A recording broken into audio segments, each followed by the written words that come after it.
Most people never truly learn how money operates on a psychological level. And the surprising part is that it isn't really their fault. The world around them was never designed to teach genuine financial understanding. Schools rarely introduce practical money skills. Parents often pass down whatever beliefs they inherited. And society quietly trains individuals to function as workers, not innovators, not owners, and certainly not creators of wealth. A common teaching in certain circles says the easiest way to keep large groups struggling is simple. Ensure they never learn the lessons that financially successful families teach privately. And that pattern shows up everywhere. Traditional education covers countless subjects, yet it almost never explains how money truly behaves. It rarely explains how taxes actually function. It rarely clarifies the different forms of debt. It rarely teaches how assets generate income. It rarely covers how people legally reduce what they owe. It rarely teaches how passive income works. And it rarely explains how to use financial tools instead of becoming dependent on them. This absence isn't random. It isn't accidental. It's simply how the system continues to operate. Because when people never learn how money works, they usually spend their entire lives working for those who do understand it. Across countries and cultures, the guidance remains the same. Get a job, work hard, save what you can, avoid debt, retire someday. But that formula was created for an old world that no longer exists. Money today is driven by credit and debt. Currencies lose value year after year. Saving alone cannot outrun inflation. Working harder often increases how much is taxed. Yet millions still follow the outdated script. The predictable paycheck comes with a hidden cost, a predictable mindset. Once someone becomes dependent on a paycheck, their thinking narrows. Opportunities become harder to see. Creativity shuts down. They stop questioning the system itself. Safety becomes their comfort zone, but the safe mindset often becomes the prison. Meanwhile, the people who understand money operate very differently. They don't rely on wages, they rely on assets. They understand that income comes in multiple forms. And the one most people depend on is also the one taxed the heaviest: earned income. But there are two other categories: portfolio income, growth from investments; passive income, recurring cash flow from assets. These forms are often taxed far less, sometimes barely at all, which is why individuals who understand financial leverage prioritize ownership over labor. They follow simple, foundational principles. If money regularly flows into your pocket, it's an asset. If money regularly flows out of your pocket, it's a liability. Many people assume their home is an asset until they recognize that it takes money every month instead of producing it. The separation isn't intelligence, it's simply exposure to different information. Anyone can learn these principles, but most people never hear them early enough. People frequently confuse comfort with stability. They stay in jobs they dislike because the paycheck feels dependable. They avoid investing because mistakes feel threatening. They resist learning because it challenges their identity. They avoid growth because growth requires discomfort, and the system quietly benefits from that. A person who fears mistakes rarely becomes wealthy. A person who fears rejection rarely becomes independent. A person who seeks nothing but safety rarely discovers freedom. People are taught to fear debt instead of learning how to use it properly. They are taught to avoid taxes instead of understanding the rules. They are taught to save money even though money consistently loses value. They are taught to think small. And small thinking is how generational struggle survives, not through DNA, but through mindset. Some families raise their children with very different principles. They teach them not to shut down possibility with statements like, "I can't afford it," but instead ask better questions like, "What would I need to do to afford it?" They teach them to solve challenges instead of avoiding them, to understand debt instead of fearing it, to rely on multiple income streams instead of one, to see mistakes as feedback, not failure. A child raised with that mindset becomes adaptable and resilient. A child raised with fear becomes predictable and dependent. Words turn into beliefs. Beliefs turn into habits. Habits turn into long-term outcomes. A limiting phrase becomes a cage. An expansive question becomes a key. People who grasp how money works understand something extremely simple. The real measure of wealth is cash flow, not salary, not degrees, not job titles. Cash flow, assets that pay consistently. Businesses, systems, properties, digital products, royalties, streams that continue regardless of whether someone is working that day or not. While many people accumulate liabilities that drain their income, those who understand money accumulate assets that replenish it. Some individuals build businesses that pay them even when they sleep. Some learn how to use debt strategically instead of emotionally, borrowing for assets instead of liabilities. Financial institutions decline people with unhealthy financial habits, not because the system is unfair by nature, but because those individuals were never taught how to become trustworthy borrowers. The people who succeed financially aren't inherently special. They simply learned the rules earlier or more effectively. Most people don't realize that their largest lifetime expense isn't entertainment or housing or food. It's taxes. Yet the tax system rewards people who create value for society. Those who build housing, those who create companies, those who provide jobs, those who invest in infrastructure, those who take financial risks. When someone contributes in those ways, the system rewards them. When they don't, the system taxes them. Once again, it comes down to education. Anyone can learn these things. But it begins with a single shift. Stop reinforcing limitations. Start training the mind to look for possibilities. The question, how can this be done, activates creativity, problem solving, and growth. Avoiding the question keeps someone trapped in the same cycle. A person who refuses to ask finds themselves stuck indefinitely. A person who asks consistently becomes difficult to stop. Anyone can build wealth. Anyone can break the cycle. Anyone can rewrite their financial reality. But it requires a willingness to reshape how the mind interprets opportunity. Because money does not begin in the bank account. It begins in the mind. Many people grow up absorbing beliefs shaped by environments of scarcity. They often don't realize their relationship with money was formed long before they ever held a paycheck. During childhood, the mind operates in highly impressionable brainwave states. In those early years, the brain absorbs information like wet cement, believing what it hears, adopting what it sees, and storing experiences as truth. If someone repeatedly heard phrases like, "Money is dangerous," "Money corrupts," "Money is only for certain people," or "You must struggle to earn it," those messages sink deep, forming subconscious programs. If someone lived in a household where money was always tight, emotions were high, or unexpected losses happened repeatedly, their system learns to associate money with stress and instability. The mind captures strong emotional moments like photographs. Whether the emotion comes from fear or excitement, the brain freezes the scene and stores it as a reference for future decisions. Because most emotional intensity in childhood comes from stress, many people unknowingly link money with pressure, fear, or loss. They grow up carrying these emotional imprints without realizing it. The body becomes accustomed to those emotions. It learns them. It memorizes them. So even as adults, people continue recreating the same patterns, not because they consciously want to, but because the subconscious prefers the familiar. This is why many individuals find themselves constantly waiting for something external to change how they feel internally. Once the debt is gone, once the salary increases, once the opportunity shows up, they wait for the outside world to deliver emotions they could generate internally right now. They wait for abundance to feel abundant. They wait for success to feel empowered. They wait for relationships to feel love. They wait for achievement to feel worthy. But waiting reinforces the belief that those emotions live somewhere else, far away someday in the future. This is the classic cause and effect mindset, where life must change first before the person allows themselves to change. There is another way to operate.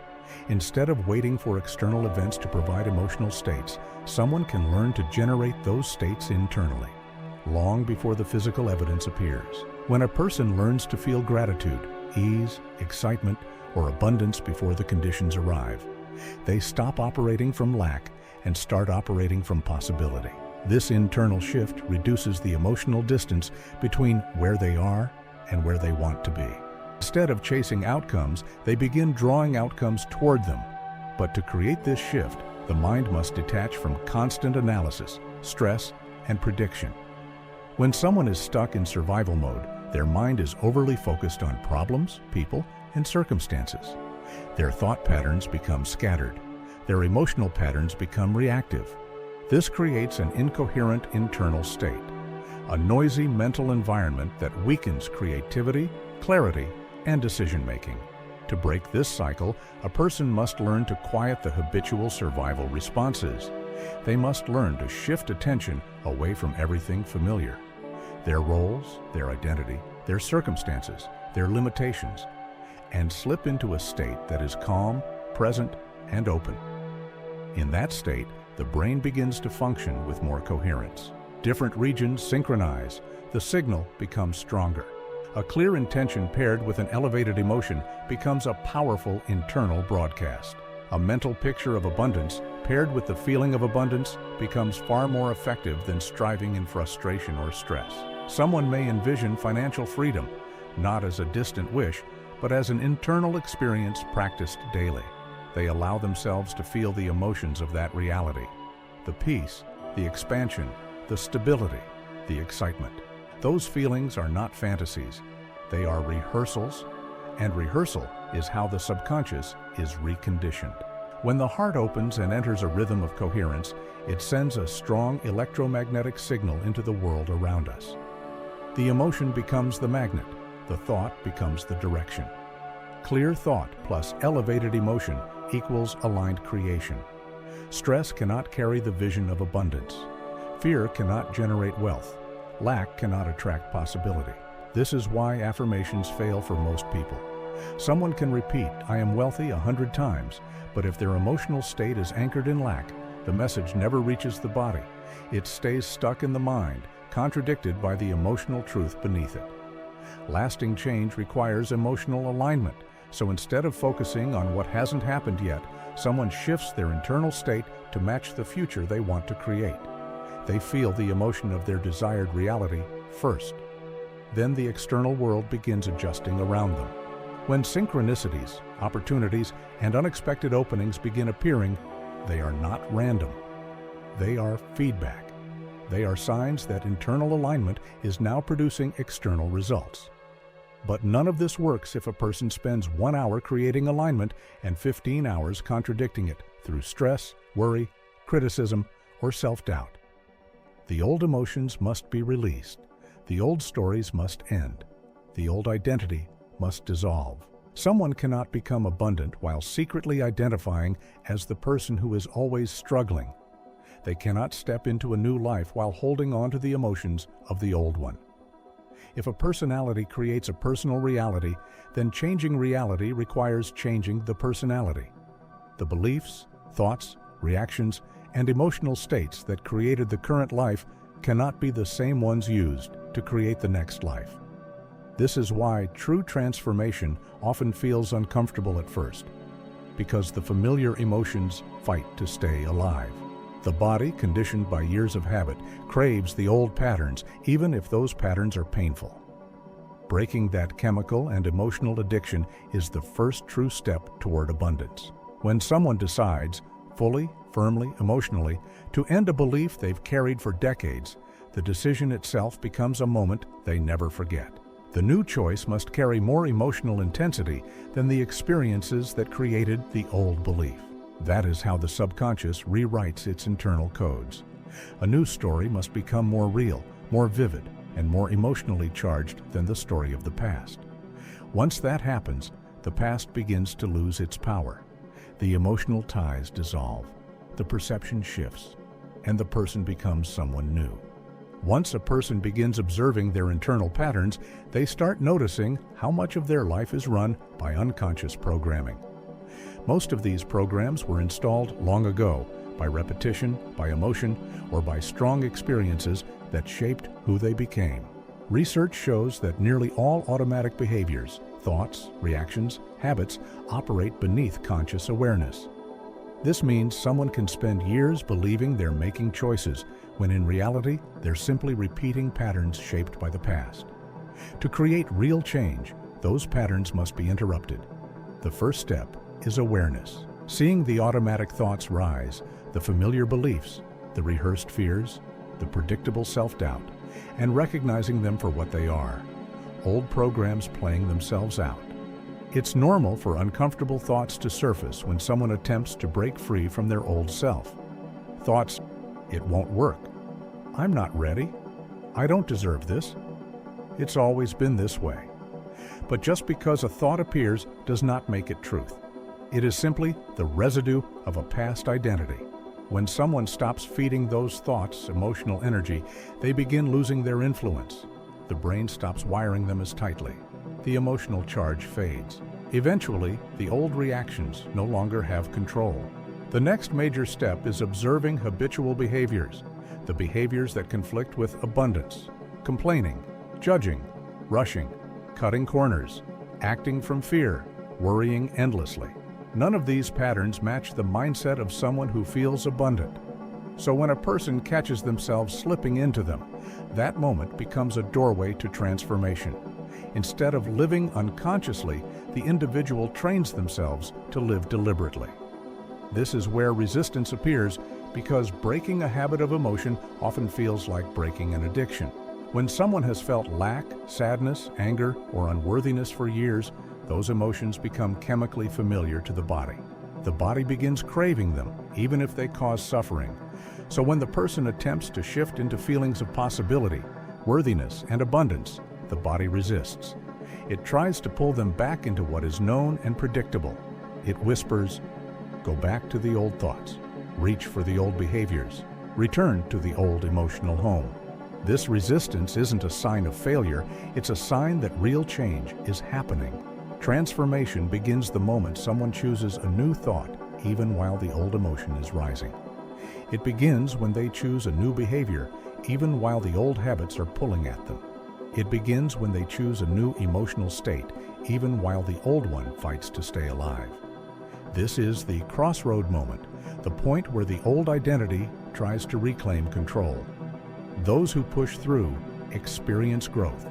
Those who surrender fall back into the familiar. Every time a person chooses differently, they weaken the old identity and strengthen the new one. This is why transformation often feels uncomfortable at first, because the body is being asked to follow the mind instead of the mind following the body. Shifting thoughts is easy. Shifting emotions is harder. Shifting identity is the real work. But the moment someone successfully interrupts the old pattern, even for a few seconds, they break a piece of the old personality. Do that repeatedly, and the personality changes. A new identity begins forming, one that matches the future, not the past. This new identity carries a different energy, more calm than urgency, more clarity than confusion, more intention than reactivity. Once this new energy stabilizes, the person begins making choices differently. They think differently. They act differently. They respond differently. Opportunities start to appear, not because the world suddenly changed, but because the individual's internal lens changed. A person aligned with abundance has different awareness. They notice possibilities others overlook. They take action others avoid. They remain steady in situations where others collapse. They feel worthy of opportunities others push away. This alignment doesn't come from luck. It comes from consistent internal practice. The ultimate shift happens when someone reframes their entire pursuit. It stops being about getting abundance. It becomes about becoming the person who naturally creates abundance. Once that shift occurs, their growth becomes more important than the result. Their evolution becomes the real reward. The external success, the finances, the opportunities, the connections, becomes a reflection of the internal change, not the goal itself. This is why people who truly transform their inner world often experience breakthroughs in multiple areas of life at once. Health improves, relationships expand, creativity awakens, income increases. They didn't chase those results. They became the version of themselves who naturally produces them. And once a person experiences this, there is no going back. They know deeply that they are not a victim of circumstances. They are a creator of outcomes. They understand that life responds to who they are being, not just what they are doing. And from there, the journey of expansion begins.